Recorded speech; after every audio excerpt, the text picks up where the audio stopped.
Wholesome Roots. Boy, nothing hurts my heart more than hearing these boys crying for their mama. They have been crying for, oh, you know, 24 hours now. Pretty much non-stop. And it wasn't until this morning that mama started calling back, and that made me sad. But they're adjusting well.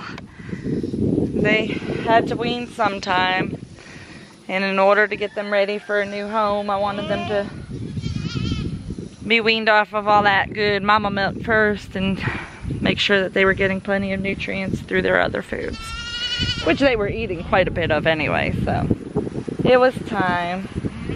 I'm leaving the doeling precious on shady. I always like to leave my doelings with their moms forever, as long as they can be with their mom, as long as it's practical. It gives them a really good start to be really strong, healthy does, which is what we want in our herd. So I finally posted an ad on Facebook without it getting flagged as breaking the Facebook rule of selling animals. And I posted it to a bunch of different Facebook groups, and I'm getting some leads. So we might have those bucklings sold quicker than I thought. These poor little sweet potatoes are struggling to survive. The okra is coming up on this side of the bed, but on this side of the bed it's not. So my theory that those seed were old and bad was good. I was right. So I'm probably gonna go ahead and use my newer seed and seed over on this side as well. And I got in here and worked from the back forward right about to here. You can see where the blight takes over, and there's more blight on the leaves in this section.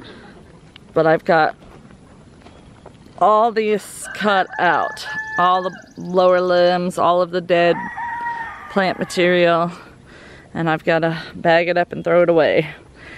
And as you can see, the tomatoes really do better off if you just take as many leaves off as you can. These still need to be done, so we'll get to that hopefully today. But it took me almost all day just to do that section. Whew. And it is hot out here. As you can see, the green beans are coming up just fine.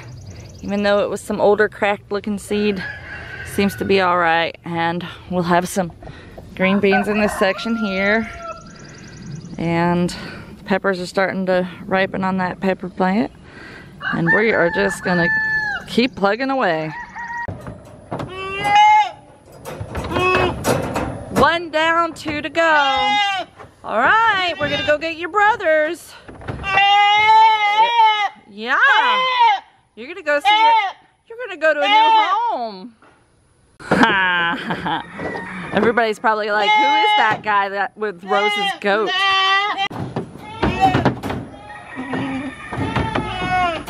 Two down, one to go. And there you have it. 3 baby goats going to a new home. We are so glad that this arrangement worked out. All right, boys, you be good for your new home. Make lots of babies over there. Lots of babies. Well, that was more bittersweet than I thought it was gonna be. I had been looking forward to selling the bucklings since they were born. I knew I was gonna be selling them and not keeping them. But when it actually came time to say goodbye, I was actually really choked up. My babies. It's amazing when you form such a bond with your animals that even when you know you're not keeping them, it's hard to let go. But I mean, I pulled them out of their mom, 2 of them, and the other ones, I was there when they were born too. So it is kind of hard, but I'm so happy that they're going to a new home. This place has a bunch of goats, and it's 27 acres, and it's a family with 4 young kids. I'm just so happy that they went to a good home and that we were able to get a little bit of money so that we can go to the peach farm tomorrow, because I like to get at least a couple of bushes of peaches every year because I live in Georgia and there's local fresh peaches. So it is a huge advantage. Even though they're not organic, they do use integrated pest management practices. So there is some spray on them, but when I can them, I peel the skin off anyway. So I try to remove as much pesticides in our family's diet as possible that way. But it is local, so that's good. And they spray way less than the big farms. So this is gonna be really, really yummy and a great treat. So I hope you guys have enjoyed watching today. Please come back and watch for some more videos in the future. Please like, share, comment down below if you have any questions, and we'll see you next time on Wholesome Roots.